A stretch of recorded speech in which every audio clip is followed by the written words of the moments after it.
thank you for joining us in this celebration of the life of Dr. Michael Hutchins. Michael to some of you in the latter part of his life, Mike to the rest of you who knew him way back when.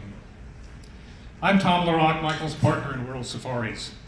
Our partnership grew out of a friendship over a 25-year period as professional colleagues in the Zoo Association in the zoo world. Now take a minute, come over here, look at that photograph.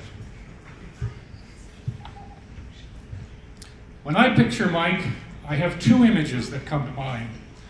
The first one is just like this. Look at that engaging smile. And didn't he have an easy smile? That engaging smile was always coupled with a twinkle in his eye.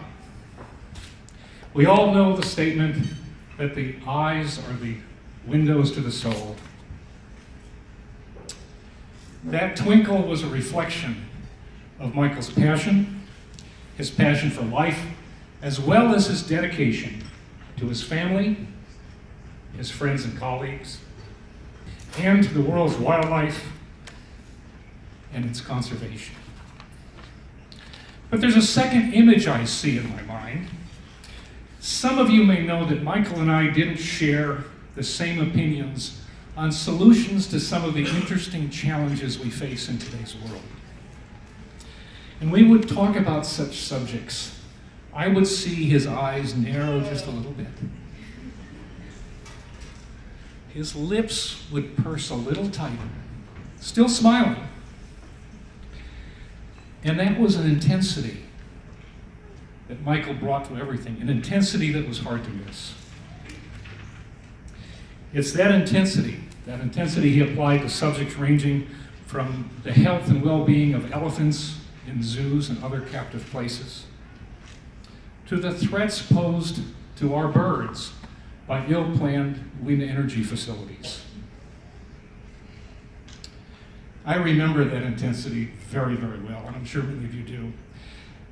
And I suspect many of you carry those two images and maybe a few other images with you in your own memories. Today, in this place where we can look out and see a little bit of green space, in a few weeks it'll actually be green, takes my word for it. We come together to celebrate the life of Dr. Michael Hutchins. As I attempted to make a list of words that we could apply to Michael, I found the list growing longer and longer. And it's a list I haven't come close to completing. But it starts with loving husband, supportive brother, dedicated father, along with all of the other descriptive words we could apply to the various roles he played within his family. We go on adding tennis player, scientist, conservationist, educator, student, researcher, scholar, author, editor, collaborator, advisor, mentor, colleague. And we move on to fossil hunter, traveler, a lover of Tanzania. And those eyes would really sparkle when he talked about the magic of the Serengeti. Bibliophile. We often joked about if you were going to have an addiction, it was great that we shared the addiction for books. Amateur conchologist. Greg, that's a person who loves seashells. So I'll let you know. Connoisseur of baseball caps. That's the one he picked for World Safaris. Photographer, partner, and most of all, a friend. Joining us in this great celebration, we have a number of people who knew Michael throughout various roles in his life. And we're going to start at the beginning. We're going to start with the person who's known him the longest, his brother, John Hutchins. John? You can use that microphone, or you can use this one. I'll use this one. Hi, everybody. Thank you. The family of Michael Hutchins and I would like to thank everybody for coming today. It means a lot to us, and it's a very hard occasion, but also a celebration of life, and we should all remember that he lived fantastically, and we can all hope for something as well as that. I'm going to here to talk to you about a little bit about his early life. Michael and I were born to a father, Russell, who was, I'll tell you a little bit about him. The family lost their farm during the Depression. He was a World War II airplane mechanic in the New Hebrides Islands of the South Pacific. He went on to be a great provider for us, and he introduced us to nature, is what he did. And we found a love for that. My mother was a loving, caring woman.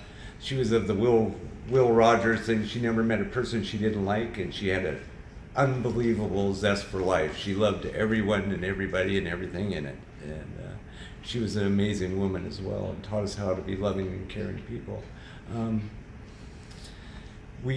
Mike was born in Algona, Iowa, as well as I. He spent his first 9 years there, and I wish that there was lost in time or 8mm films of him growing up in Algona, Iowa, where he was running through places I only got to visit once in my lifetime.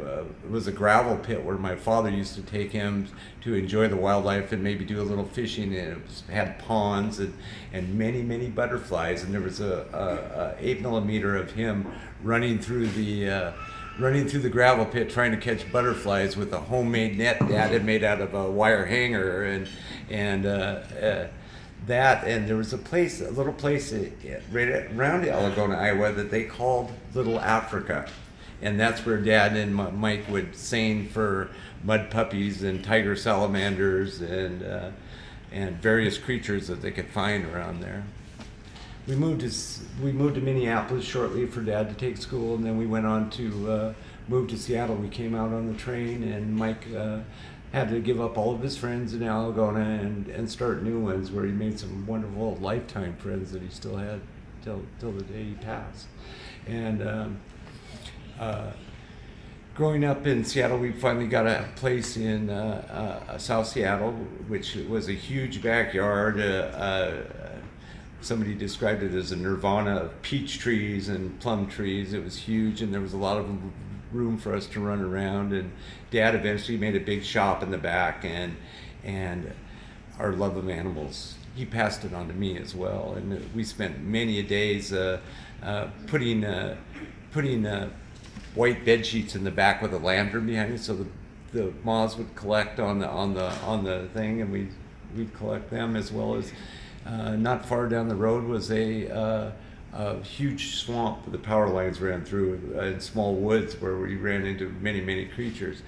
We started keeping creatures. We've got a dog first, in this nice big house, and then it kind of moved on from there. It went on to gerbils and frogs and toads and turtles, and eventually we started collecting snakes. At one time, I think everyone we brought home was pregnant, because we had.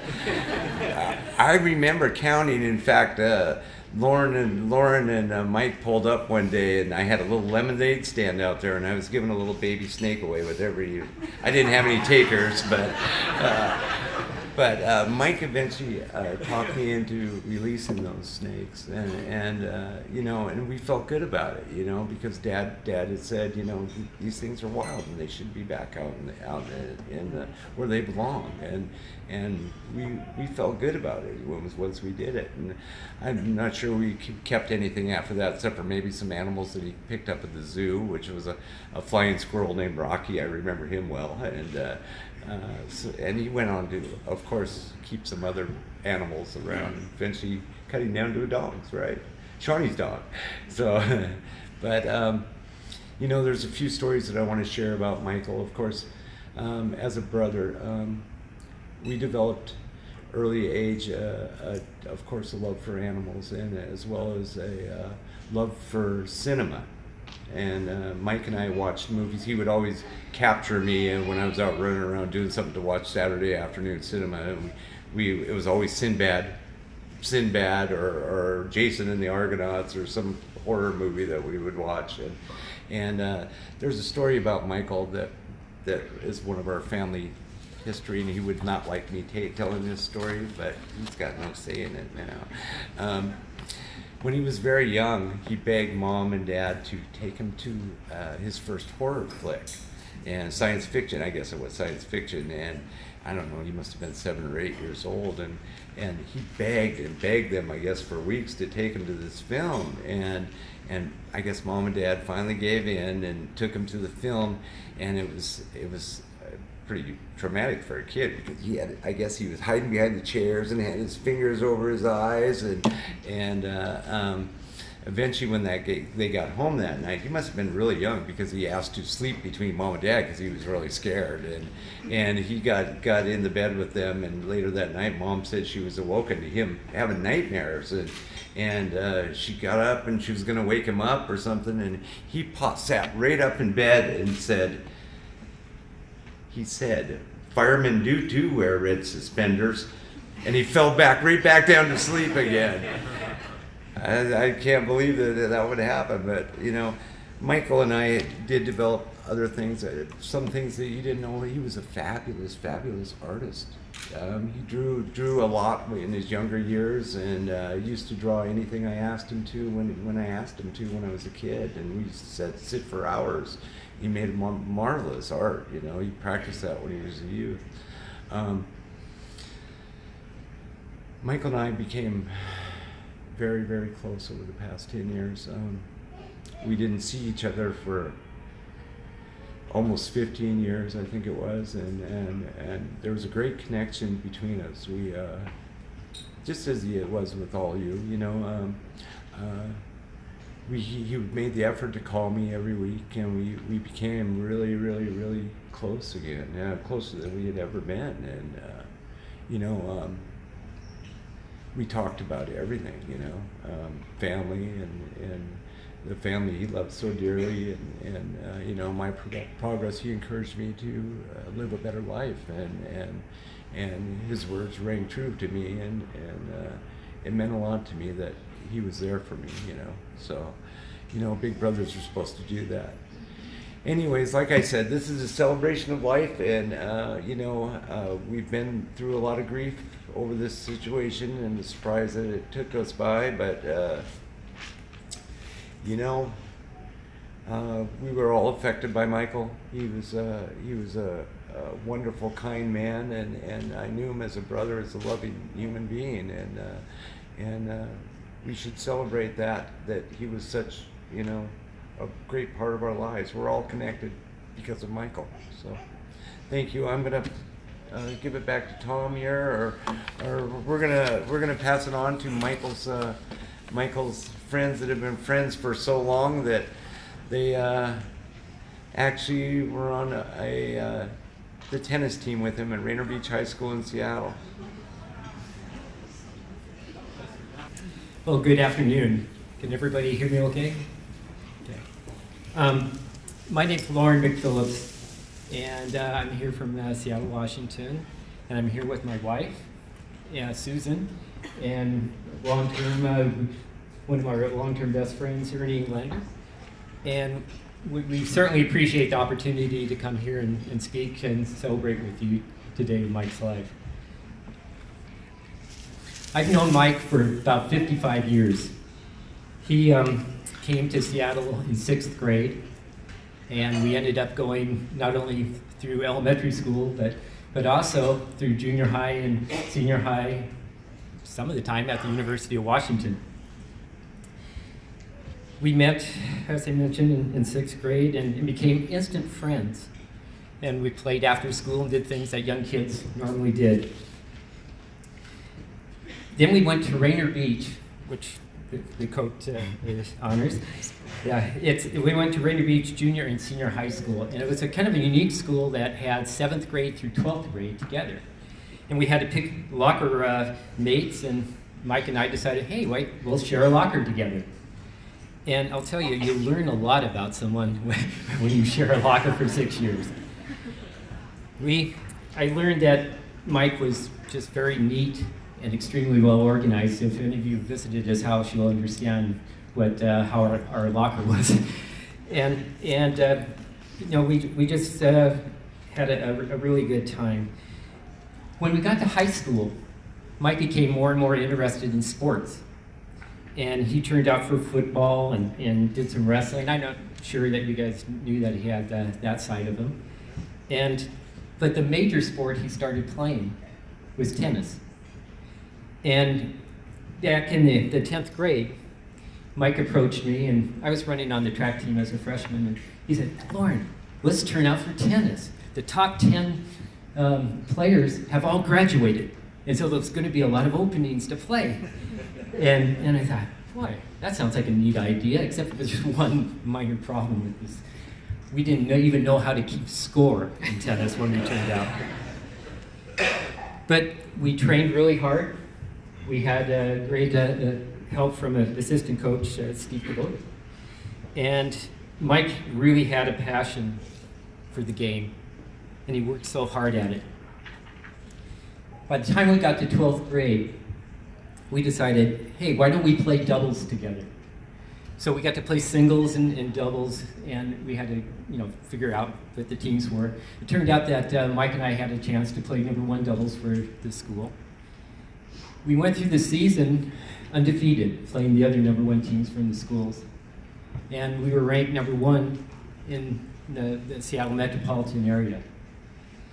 And I'll tell you, Mike was just a great partner. He was so quick and strong, and he hit hard. He was excellent at the net. I don't know if you know what that means, but volleying the ball back and forth.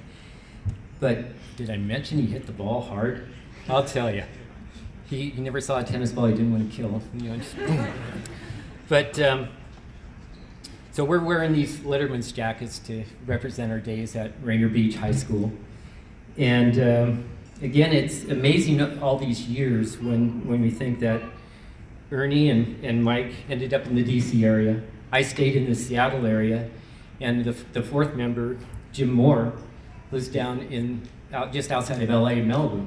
And yet, even with those distances, we've managed to keep contact and see each other many times, talk to each other, and gosh, we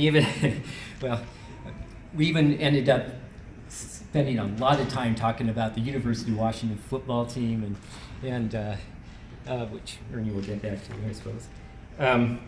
But then, in our senior year, came time for graduation. And Mike, quite frankly, was a very average student. And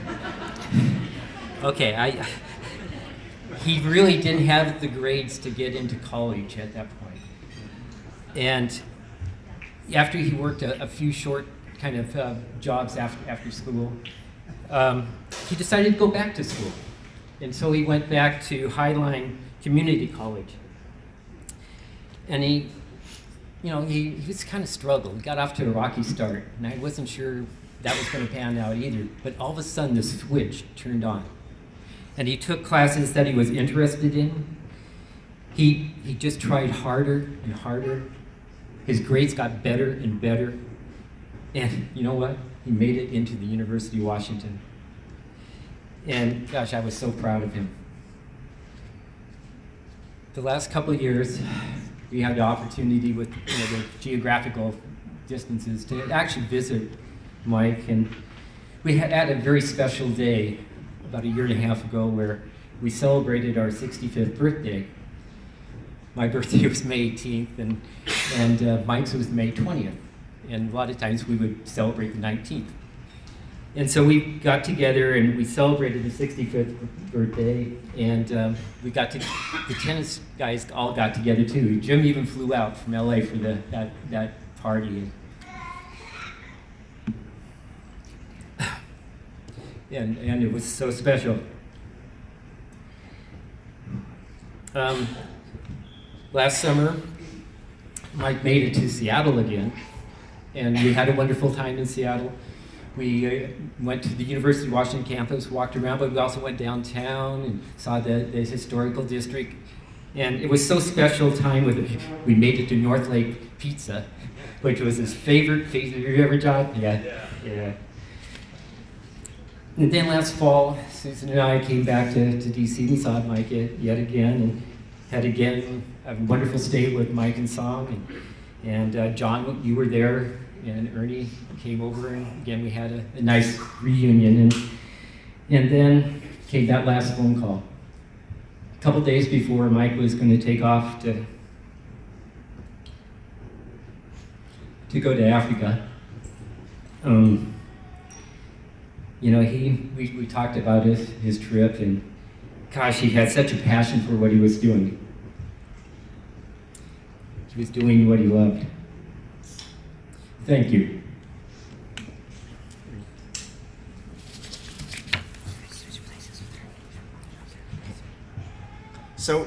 So we go back to the beginning. As Tom said in the introduction, you've known him as Dr. Michael Hutchins, and we knew Michael when. Lauren was being polite when he said Mike was an average student in high school. We had concerns about Michael. Where would he go? What would be his future? He, as you know, Lauren said, he worked after school. He would head up to Alaska to a cannery in the summer. Hard work, a lot of money. Won't talk about where that money might have gone, but this was Michael. And then, as Lauren said, he kind of found himself, and something switched. Ironically, something in our lives then really came together. We all lived in an apartment building, different apartments, but the same building. Lauren was off finishing grad school, and I was just starting. Michael was starting, and somehow Michael and I both end up in doctoral programs at the University of Washington. For those of you who follow Michael on Facebook, you know that everything is science, everything is wildlife, everything is Trump, and everything is Washington Husky sports. And this was the other part of Michael, was a love for Huskies, the University of Washington. He and I were the last two people you would have picked to end up in doctoral programs together. I was in a very different part of campus, but we spent a lot of time together. I was mentioning to Lauren, I remember Friday nights at a burger place near the university where we would get together, and Lauren, the engineer, should have been the nerd, but instead it's Michael and me talking about statistics over burgers and beer on a Friday night. I've been out here for nearly 35 years teaching at the George Washington University, and Michael made his way here as well, so we've been able to have a much closer relationship than the possibilities over phone and text, even though for many years the phone sufficed along with email. A friend here, Craig, might have already had to leave, but I spent a summer when Mike and I at a gorgeous lake in Seattle, Green Lake, and we'd spend days and hours running that lake so that he, with a backpack, me not, but so that he could then head up to the Olympic Mountains and start his career by looking after those mountain goats. I learned more than I would ever want to know about salt licks. And so Michael eventually made his way. He was an amazing person, as you know him, and he became that person. We had a chance to see him before and during the transition. Michael was organized, and I just want to give one little story that I don't even know if Song remembers. But my late wife and I got a phone call, spring 1999. It was I think it was like a Wednesday or Thursday. And Michael said, "You guys doing anything this weekend?" And maybe, why? And Saturday morning, Baltimore Harbor. Can you make it? Well, maybe, why? Well, I'm getting married. And so, yeah, okay, that sounds doable. And it was a very rainy, cold morning over in the harbor in Baltimore, and we're getting on board a boat, a sail ship, and at that point he turns to me and said, "And by the way, you get to be my best man." So Michael, although he does plan everything, and you knew he always planned and planning ahead, but that was one thing that just kind of happened. This becomes so personal for us. My last conversation with him was when he and Son getting ready to fly off to France. And came back and we exchanged lots of emails. And if you look in my text messages, we texted nonstop, particularly during Washington Husky football games, almost after every play. I have a hard time opening Facebook these days. I miss that. I don't miss the diatribe ones against Trump, I do like to see what's happening new in wildlife conservation, but it's kind of hard to open up Facebook these days without Michael being there. And I appreciate you listening to our presentation. And there was a fourth member of our tennis team, and I think there's a video. Is the video going to? I'm not sure. We're going to try a short video. Our good friend could not make it out from LA, but Jim Moore. My name is Jim Moore, and I'm a close friend of Michael. And I just wrote a letter to Michael, and I would like to read it. Dear Michael, I feel terrible that I cannot attend your service in person due to family health matters. However, I am grateful for the opportunity to participate by this short video. You have been one of my absolute best friends now for about 50 years, so it's impossible to say everything I want to say in a short video. Although you and I have shared many things in common, 3 things that stand out the most are tennis, Washington Huskies, and wine.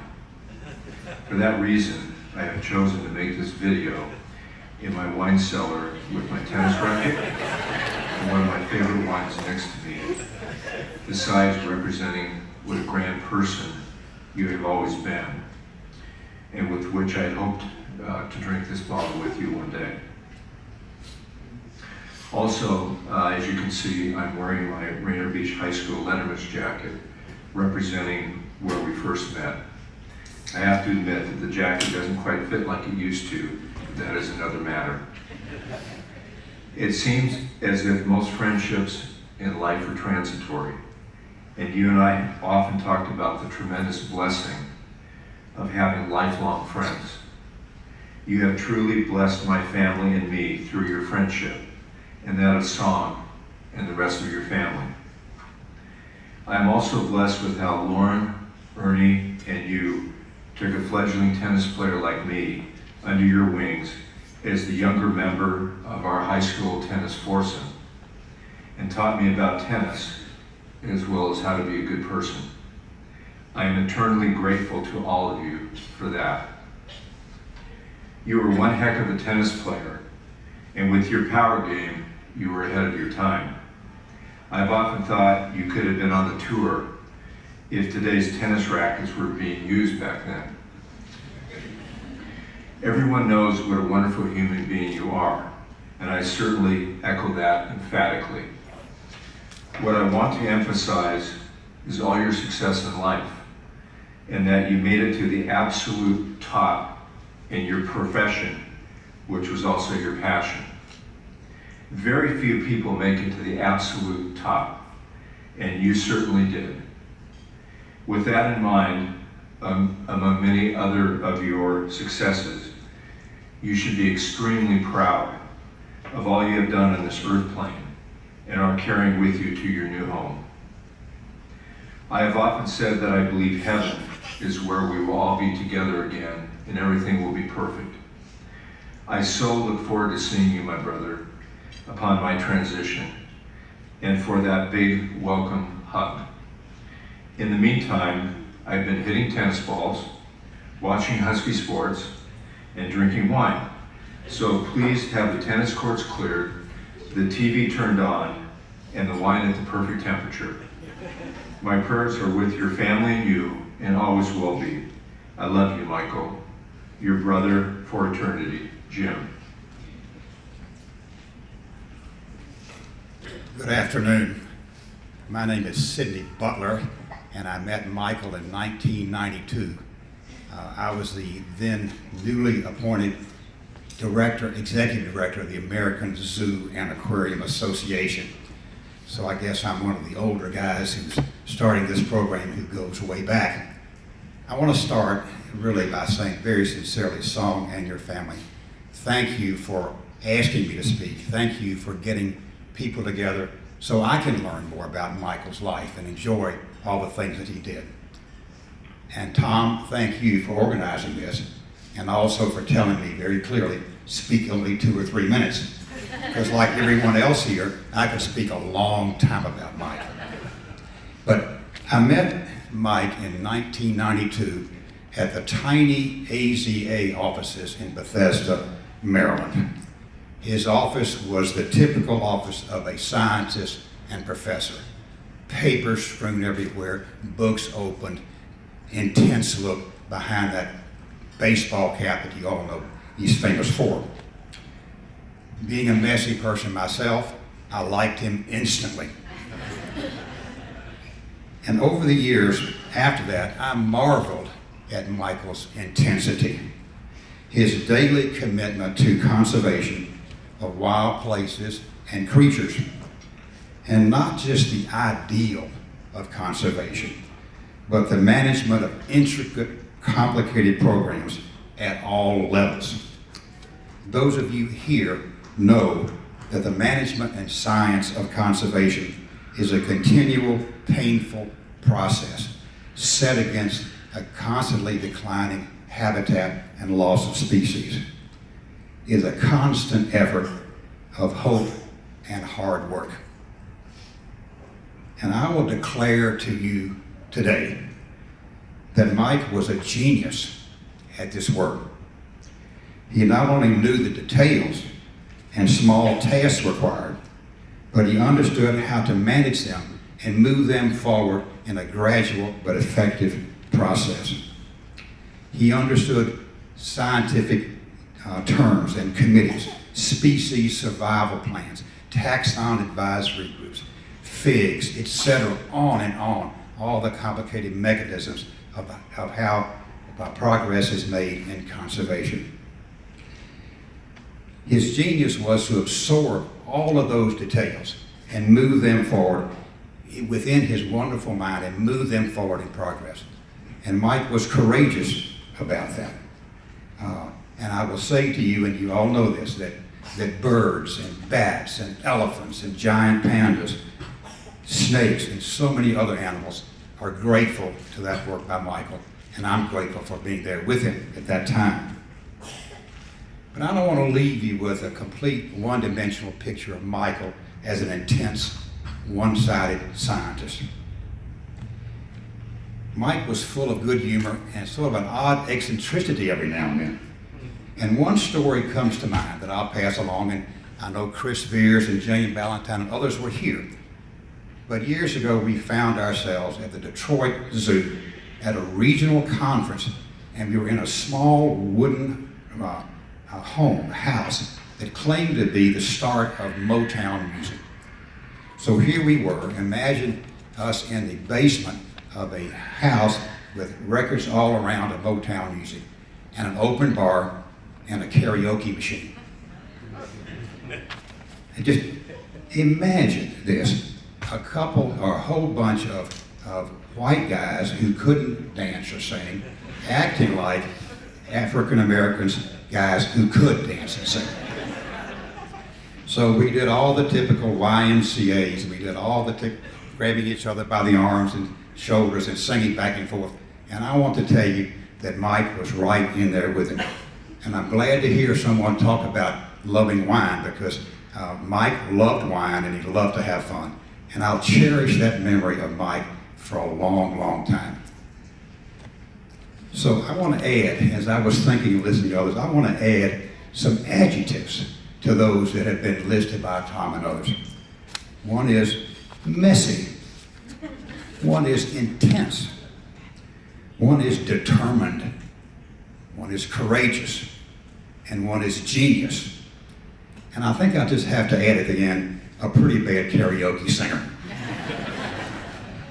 But Mike, I know right now that you're up somewhere that we don't know, and you're organizing committees and people to help conservation and animals for us here on Earth.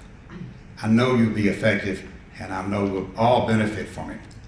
But I would also ask you to take some time and sing karaoke with the angels, because you have and deserve great joy in your life for what you did here and what you're doing now. Thank you very much.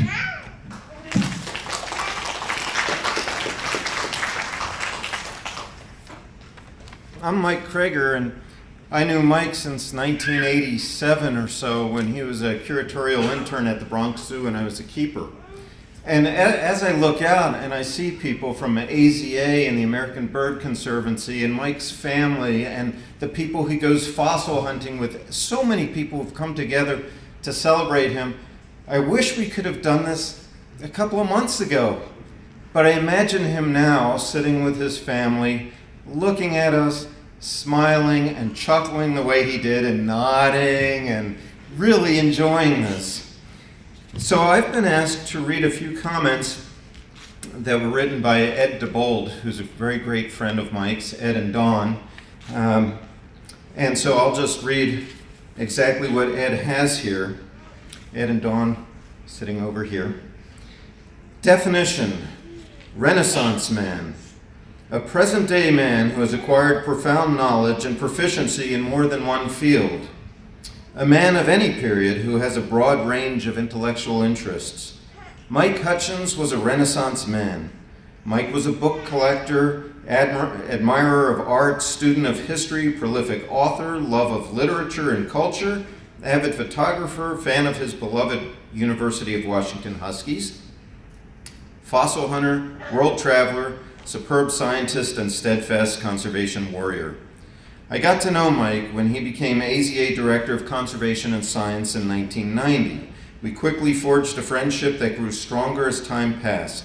Professionally, we shared a strong belief in the role that accredited zoos and aquariums play in connecting people with and conserving wildlife and wild places. Our personal relationship was rooted in many common interests and a shared love of family. During his time at the AZA, Mike was an engine of progressive thought, and he aggressively championed an agenda of conservation and scientific advancement. He was a leader in the development of our collaborative animal management programs and advocated for enhanced animal welfare and well-being. Today, the long-term sustainability of our animal populations is one of the biggest contemporary challenges for zoos and aquariums. The species survival plan had turned 10 years old by the time Mike joined the AZA staff, but he quickly grasped the fact that species-level management of the animal populations in our care was only a piece of that sustainability puzzle, and he acted decisively on that insight. Under Mike's leadership, AZA staff worked with the WCMC and the membership to give birth to the taxon advisory groups, or the TAGs, that to this day conduct critical, high-level strategic collection planning functions that ensure that we make the best possible use of our finite resources. Mike's prescience about the importance of strategic collection planning and his persistence in implementing it positioned us well to deal with this pressing challenge. Mike also played a pivotal role in the development of full participation in the SSP partnership and process. In the late 1990s, the concept of mandatory participation in the SSP was a sticking point for some.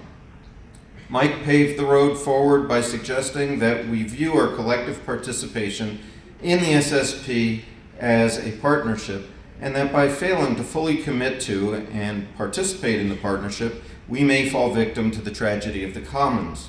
In other words, that by individual SSP participants acting according to their own self-interest, they would behave contrary to the common good of all users by depleting that resource. In this case, SSP managed animal populations. Full SSP participation is now an integral part into being AZA accredited. Mike's professional accomplishments are an inspiration to us all, but if he were here today, I know he would tell you that the thing he is most proud of is his beautiful family that Mike adored and spoke of so proudly. Dawn and I have grown, Etta and Dawn, have grown to know and love the Hutchins family, and we keep you all in our hearts during this time of loss. At the same time, we join you in celebrating Mike's life. He left us too early, but his time on earth was exceptionally enriched. Dawn and I will always hold in our hearts memories of the times we spent together. Memories of your beautiful wedding on that fine sailing ship in Baltimore to the tune of Lone Star's love ballad, Amazed. Of trips to Gettysburg, Cedar Creek, Charleston, Savannah, made out of our shared love of history. Of scouring used book and antique stores in search of hidden treasures. Of sipping wine by the lake and hanging out on the deck with a group of friends. Of visits to each other's homes. Of talking about retiring together somewhere in the South on a lake where the sun shines and the weather is warm. Thank you for the memories. We celebrate the life of the Renaissance man whose spirit is among us today. We love you, Mike, and we miss you.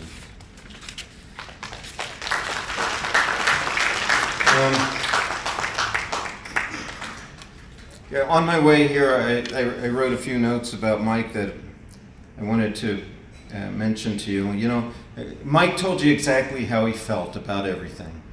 And we've had long discussions, philosophical discussions, political discussions, religious discussions, science discussions, all sorts of discussions, sometimes finding each other on the opposite ends of the spectrum. But one thing about Mike is you knew where you stood with him. And I remember one time Steve Olson and I visited him after one of his stays at the hospital, and he told us what we meant to him, you know, how our friendship really helped him through over the years. And I think every single person in this room has felt that friendship from Mike. He was a loving, giving person, and he lives on in all of us with his ideas that we're still discussing. And in fact, we have some of us have a publication that's being reviewed now that Mike was the lead author on. And so he's written so much. We all know what his views are, and when they write the book about zoo history 100 years from now, Mike is one of those people who was a visionary and, as Sid said, a genius, and put forward ideas that are now the bedrock of how we maintain wildlife and human care. And when he was with the Wildlife Society, he took up the difficult issues of climate change and diversity and the tribes. And then at ABC, all of a sudden, green energy became something we had to take another look at with wind turbines and threats to migratory birds like cats. And every time, every position that Mike was in, he brought something new, something fresh, and something that resonates with us today. So I don't see him as gone. He is part of us. He is with us. His writings will go on, and his story certainly will. Thank you very much.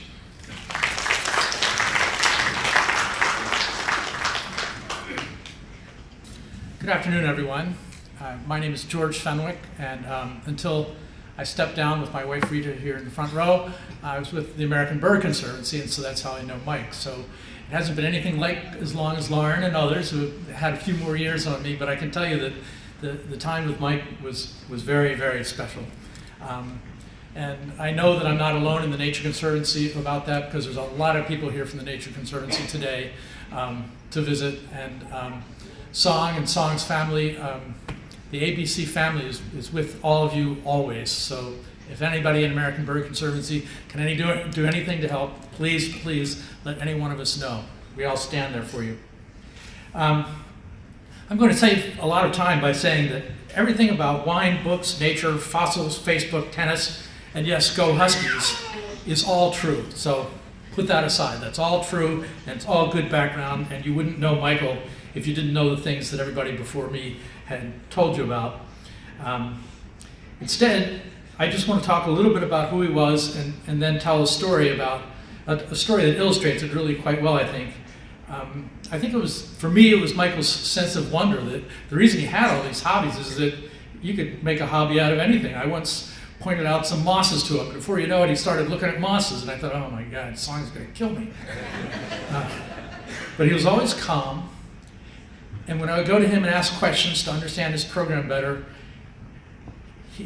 he always made you feel special. He took all the time you needed. There were no dumb questions. He was glad to answer anything that you asked, and it was wonderful. And next to my wife, I think if I could choose one person to be on a desert island with, next to my wife, it would be Michael, because pretty soon we'd be looking at the corals, and we'd be studying grain size of sand and things like that. So on to the story. I've had a theme in my lifetime of that I feel sad that more scientists don't practice conservation. So many the scientists are all great, and they're all doing great things, so don't be offended. But too few people who know so much about the natural world as Michael did go on to what I believe is the next and most important step of becoming conservationists. And Michael was one of those, and that's what this story is about. When American Bird Conservancy wanted to have a wind program, we went through about a year and a half with our board fighting, because although our board agreed with every other program we ever invented at American Bird Conservancy through the years, the one that we couldn't get them to buy into was the problem of bird mortality as a result of collisions with wind turbines, and it was really hard. Then Michael joined us. Then we took Michael to a board meeting, and the board reared up on its haunches and let it be known that they didn't believe this was important, and that there's terrible downsides to addressing this issue, and bad things would come of it, and perhaps ABC shouldn't even do this program. I don't know how many ABC people who are here today remember that, but I do for sure. And skipping ahead a half an hour, the entire board was bought in, and they've never looked back. And the reason why was because he had such a calm, easy presence. You weren't going to catch him out because there wasn't anything you didn't know about the subject matter. He came in prepared, and he made you comfortable, and he made you feel special. You could ask a hard question, and by the time he was finished answering, you felt like you'd made a new friend. And that's who Michael really was for me. And I always took the times that I visited, he was in a different office than I, but when I would go to the Washington office, it was always a special time with Michael, because I knew that he had something interesting to say, and I knew he'd give me all the time I wanted, and I knew it would be fun, and I knew I'd always hate to walk away after that. Song, I know Michael's looking down on us, but that just sounds like quasi-religious stuff, but I have evidence of this. I have two people I've known from Algona, Iowa, and Song, your husband Michael, was one of them. And I knew one other who was also a very dear friend, but one who I hadn't seen in a long, long time, or talked to in a long, long time. He called me this morning from the Minneapolis airport, my other friend, whose name is Steve Hobbs, and he said, I'm on my way to Washington, and I was thinking of you. I wonder, can I come by and spend some time and catch up with you? I don't know why. I just need to. I know Michael did that for us, and he's there, and he's thinking of all of us, and if he saw you all, he'd have you outside looking for amphibians. Thanks very much.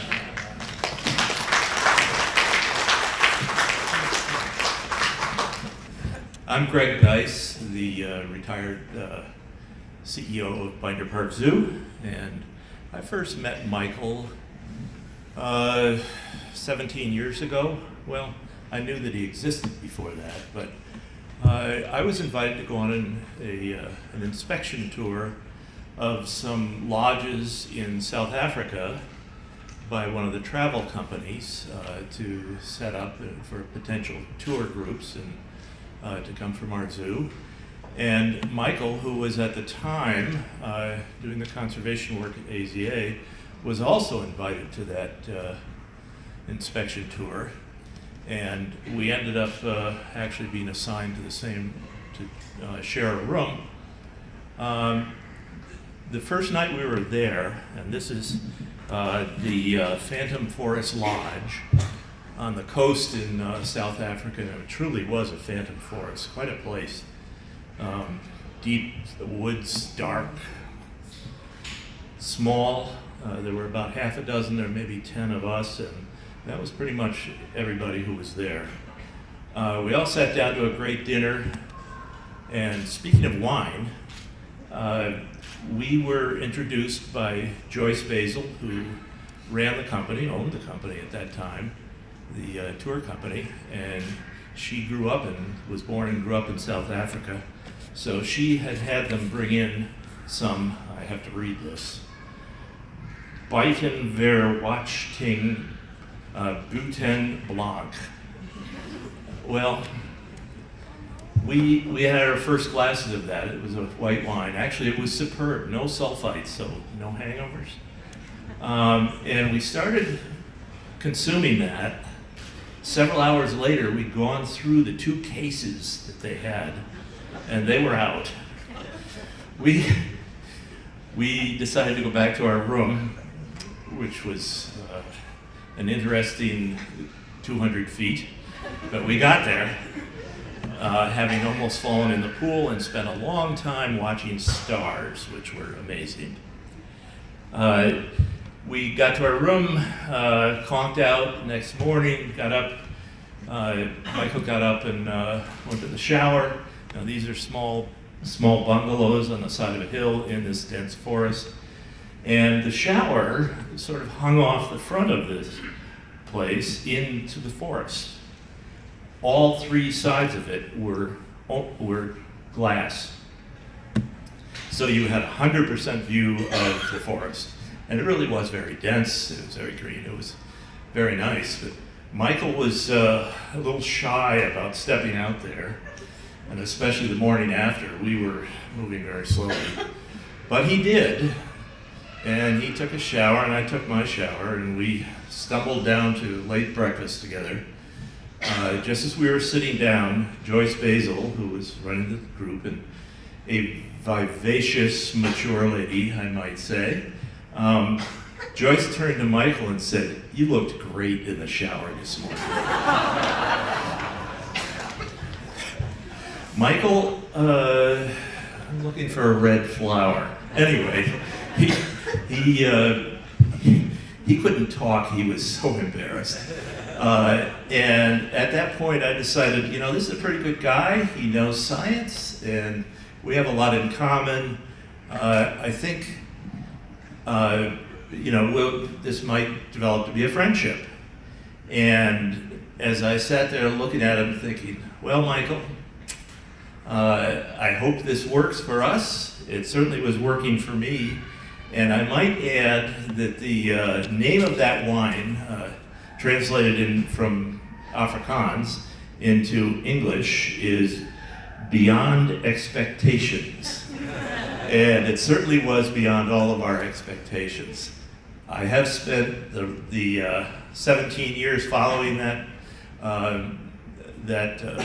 meeting of Michael. I've spent it working very hard to pop his balloon whenever possible, and he has learned to reciprocate amazingly. So I'll miss that, but you all know Michael was very well educated and very often very proper and whatnot. And I really worked hard on that. So we had a great time together. Thank you.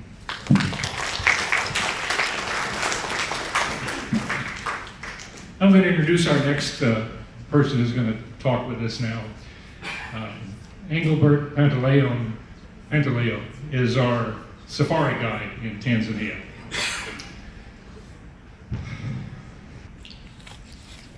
Good afternoon. I don't know what I can say, but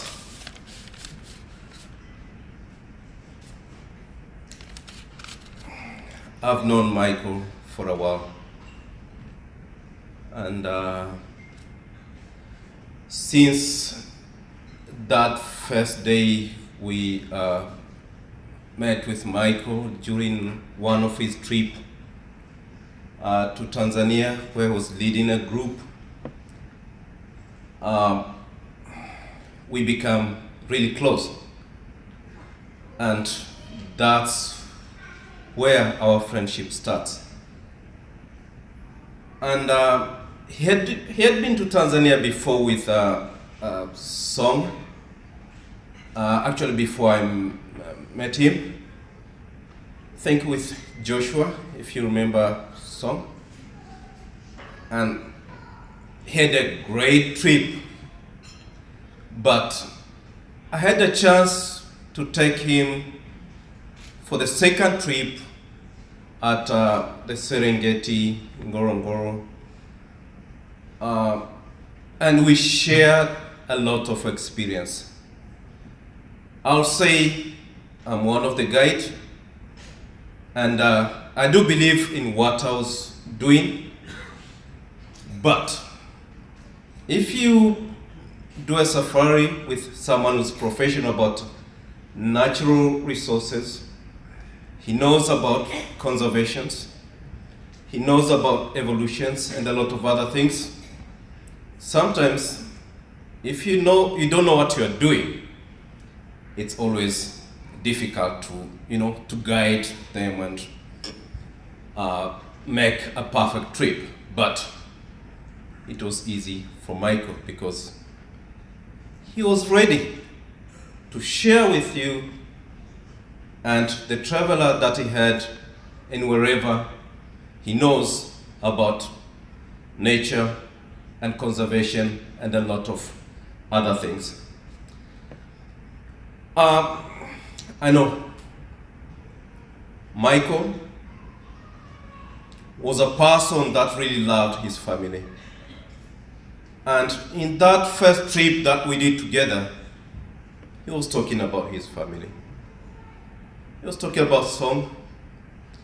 He was talking about Shani, talking about Chantal,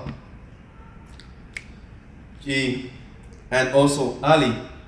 I haven't seen her yet, but I know that she's here. We haven't met, but I know that she's here, but he has been talking a lot about him.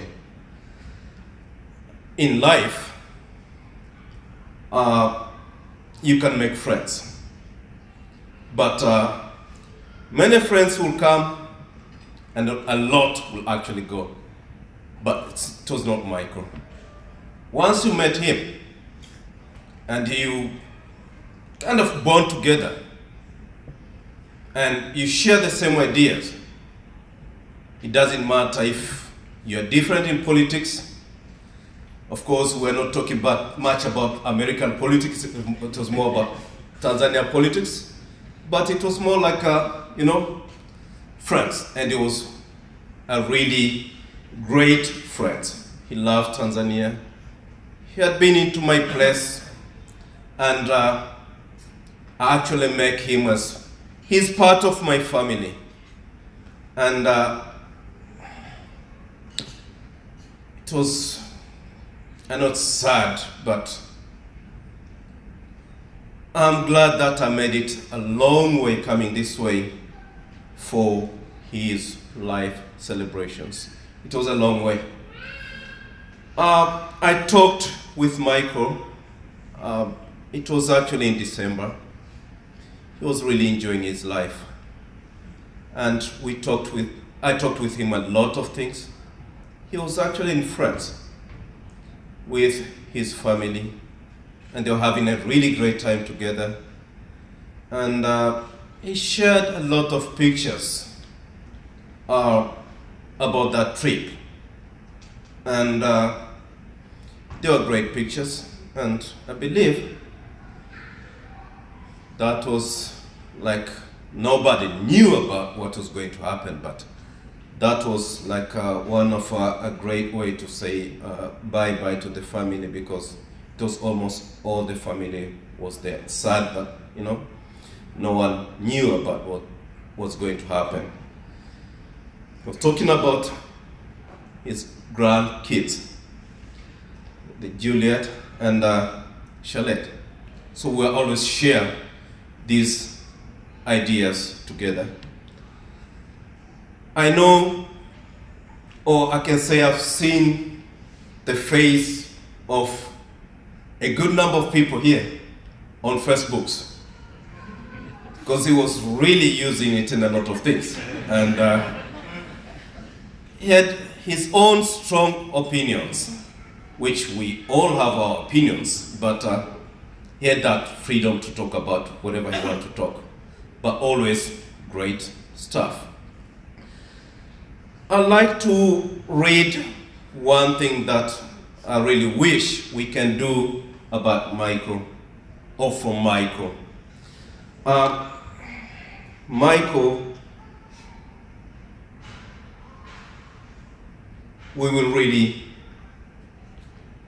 miss Michael by what he was doing.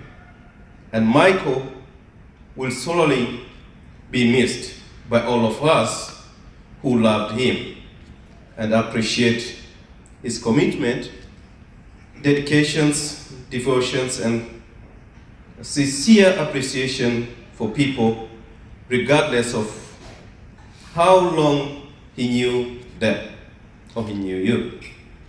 And those who were fortunately enough to have known him, we will never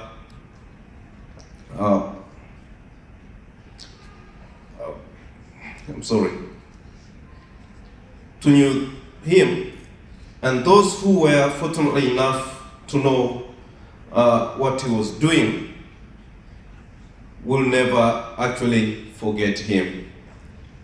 We'll always celebrate his life in one way or another. And I know most of people here are the people who, in one way or another, are actually involved in conservations. And if you talk about conservations, which really Michael really liked, and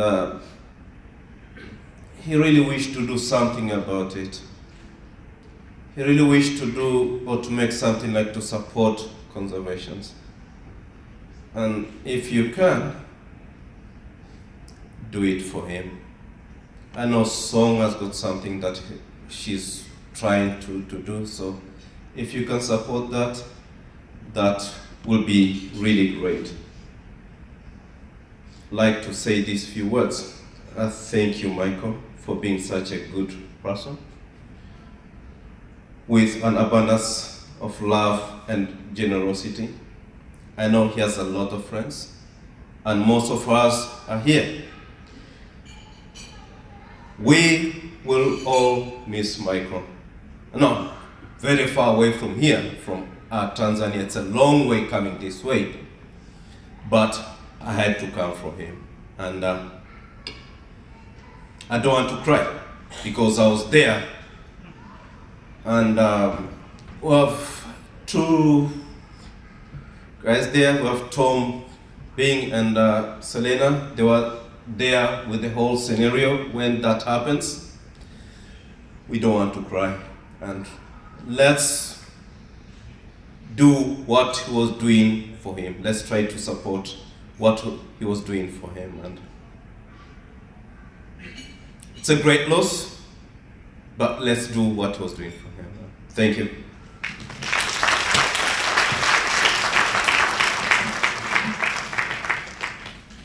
Hello, everyone.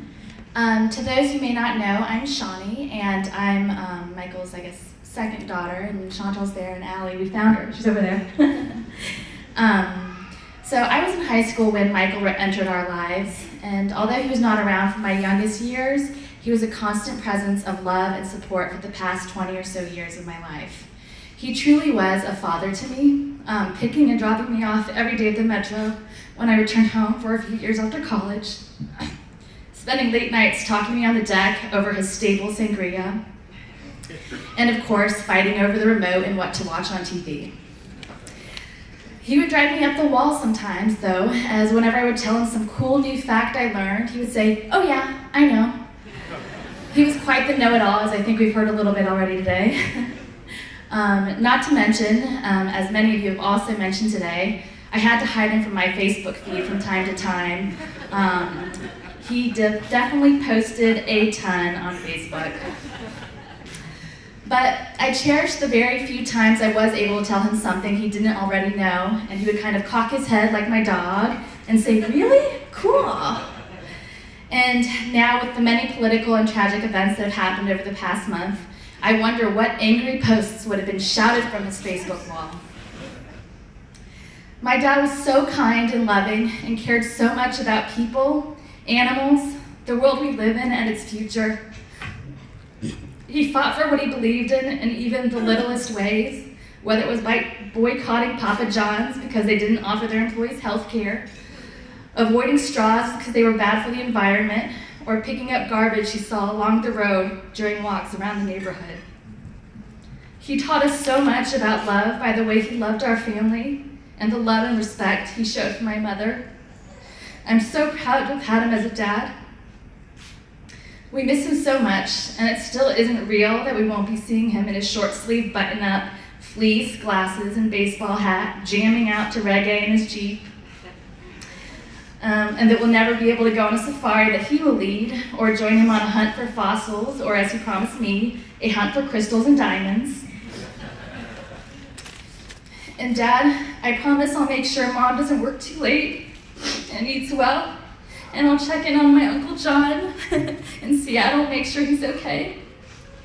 I hope wherever your agnostic or atheistic soul may be, that you can see the impact you've had on everyone here and everyone who couldn't make it today, and that you are smiling gleefully knowing that we have come to celebrate the adventurous and passionate life you led and are having a drink or two in your name. Thank you.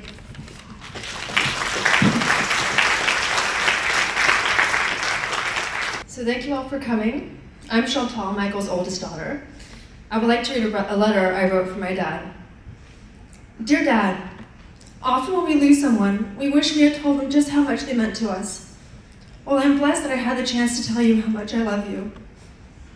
I told you that I remember the exact moment we first met when I was just a young teenager, and I told you that I had instantly loved you from the second you walked into our lives. I also told you that I would love you forever. How could I not? You were one of a kind, and I thank the stars for having you in our lives, for making Mom happy, and for loving us.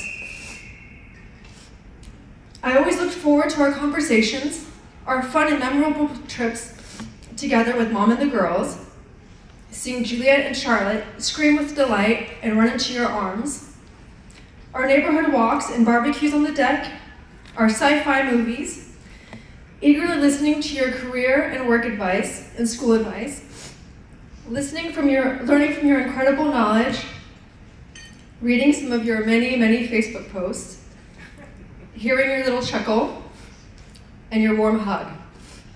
And of course, just hanging out and enjoying a few glasses of wine and getting tipsy together. We always had a great time with you. I wish we could have many more. Your granddaughters will always hear about the grandfather who adored them, and we will share with them, as you planned on doing, your love of fossil hunting, photography, wildlife, and overall fascination in nature's wonders. I try to find solace in the fact that despite the distance, we were lucky to have spent your last couple of weeks on Earth together, to have enjoyed Christmas and New Year's as a family. And I am so thankful that we spoke to you right before you left, with your happy, smiling face looking at us through the camera, checking in with us and the girls before the trip. You will always be remembered. You will be loved and cherished as an incredible husband, father, grandfather, and friend to many. My kind, adventuresome, and loving dad, I love you forever. Your daughter who misses you, Chantal.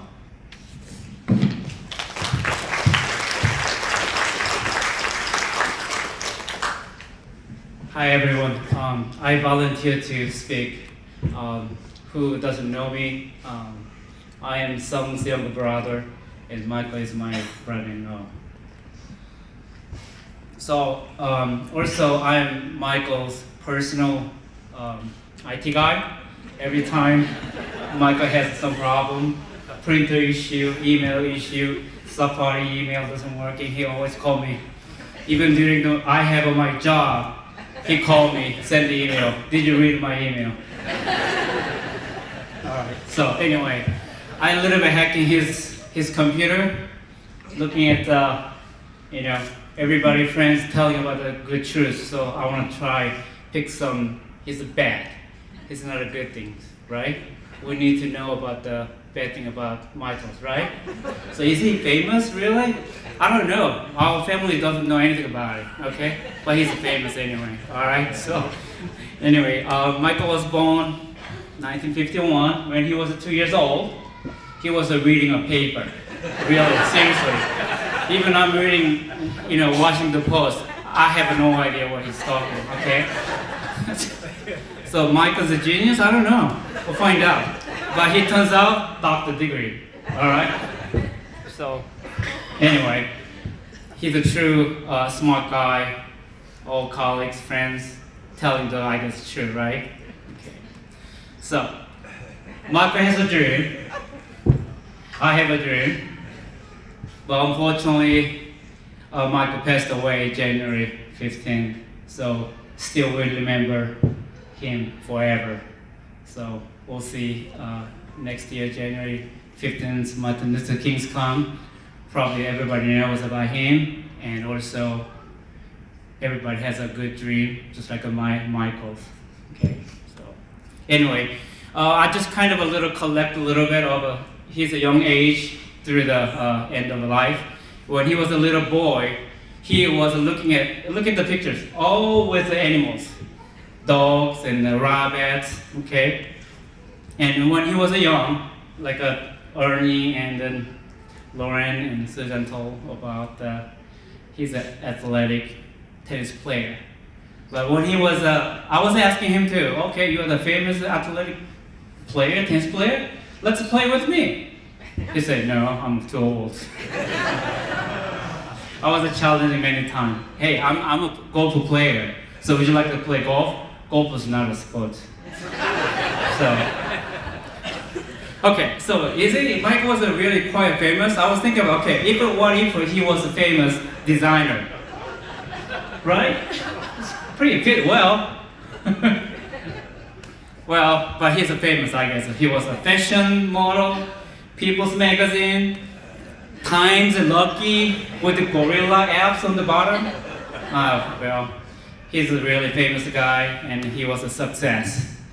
Why he success? He married with my sister. Thank you. So last, his professional job was AGA, Walter Safari, ABC. I really appreciated working with Michael, and Michael was my really mentor guy. I didn't prepare for this writing anything. Usually when I'm writing some stuff, I send the email to Michael, and Michael always fixes for me, okay? But today, no, I just do myself. Who cares, right? So Michael Dexter Hutchins, that's his full name, and always we can remember him. And you know what?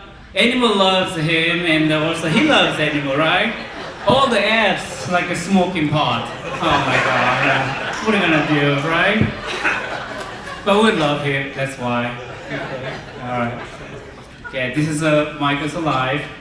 I love him, and he's a mentor. We've never forgotten his name, and then we really love Michael. I love you, Michael. Thanks.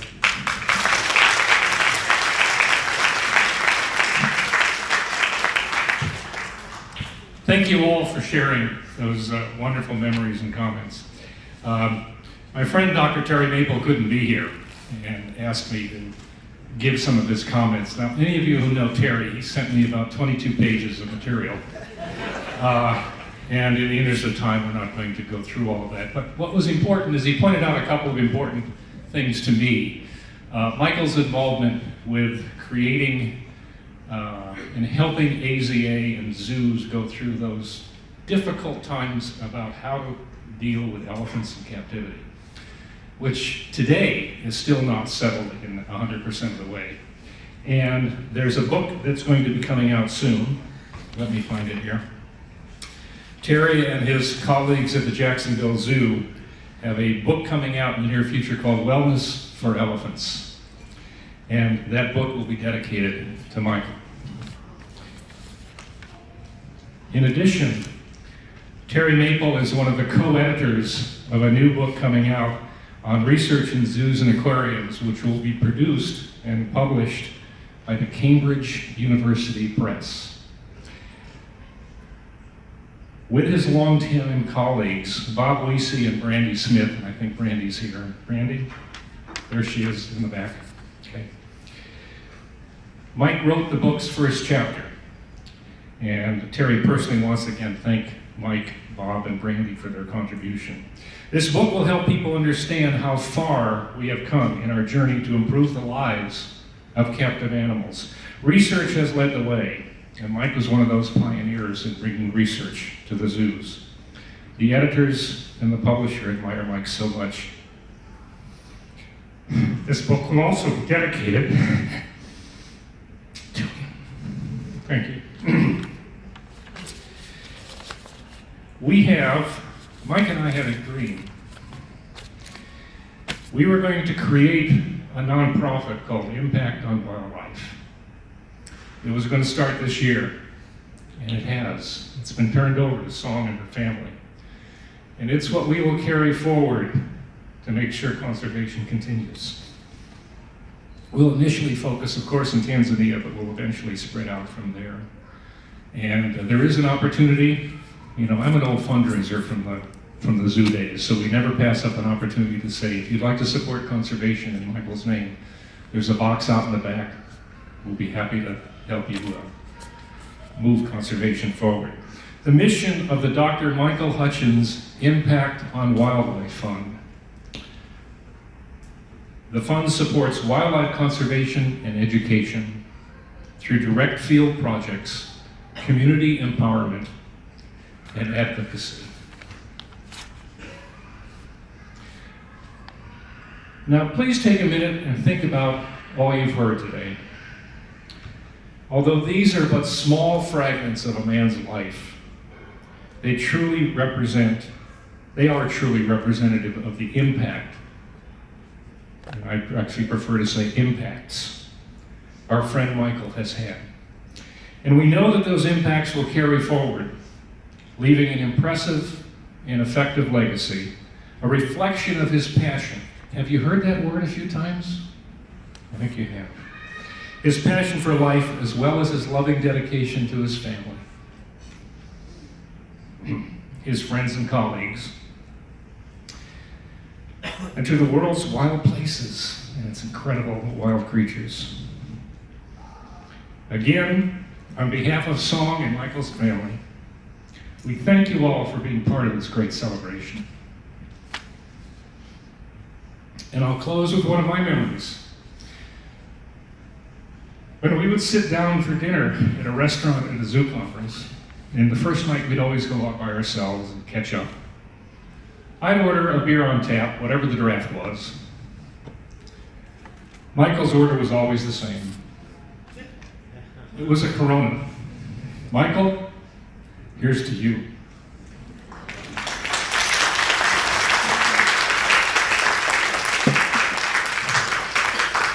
Please share your moments together. We're done for this part of the presentation. Again, thank all of you for your dedication, for your love of Michael, for your love of this family, and for the love of our natural world.